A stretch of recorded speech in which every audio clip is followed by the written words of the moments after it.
చూడండి, దేవుడు మనందరినీ ప్రత్యేకంగా తయారు చేశాడు. నేనెప్పుడూ మీలా తయారు కాలేను. బాబూజీలా ఉండేందుకు ప్రయత్నమైతే ఉంది, కానీ ఎలా ఉన్నారో వారిని అలా ఉండనివ్వండి.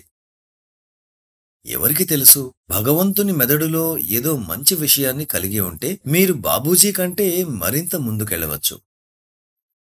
కాబట్టి నేను వారిలా అవుతాను లేదా వీరిలా అవుతాను అని పరిమితి పెట్టుకోవద్దు. ఉన్నంతలో మీరే ఉత్తములుగా అవ్వండి.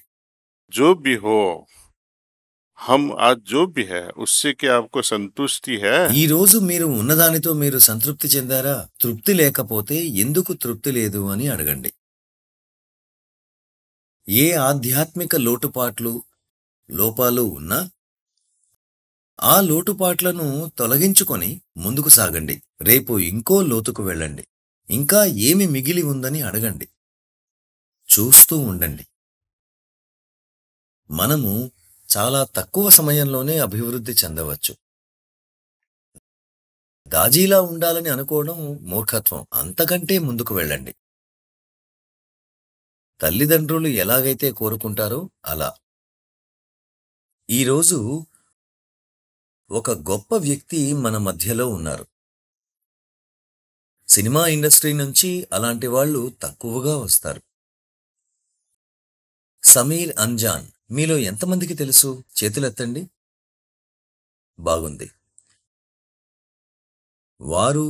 వారి తండ్రి అంజాన్ కూడా వచ్చారు. अनजान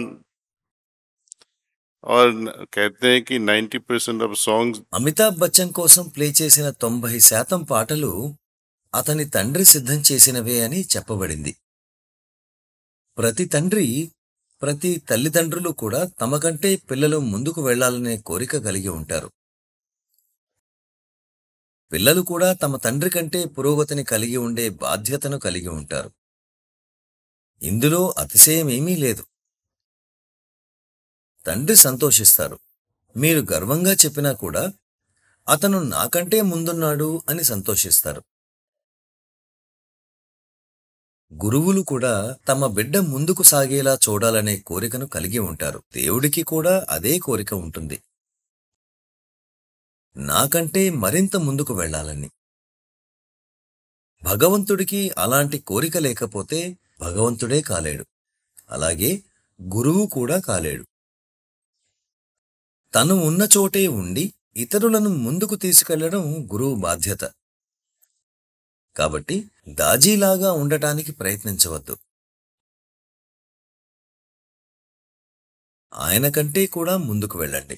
దానికోసం ఏమి చేయాలో ఆలోచించడం మీ ఇష్టం. మీ లోటుపాట్లు ఏమిటో గుర్తించండి.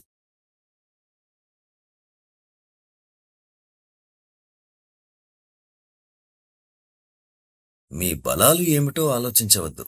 వాటిని వెనుక ఉంచండి. అది ఎలాగూ ఉంటుంది. గుర్తు చేసుకోకండి. ఎందుకంటే బలాన్ని గుర్తించుకోవడం అహంకారానికి దారితీస్తుంది.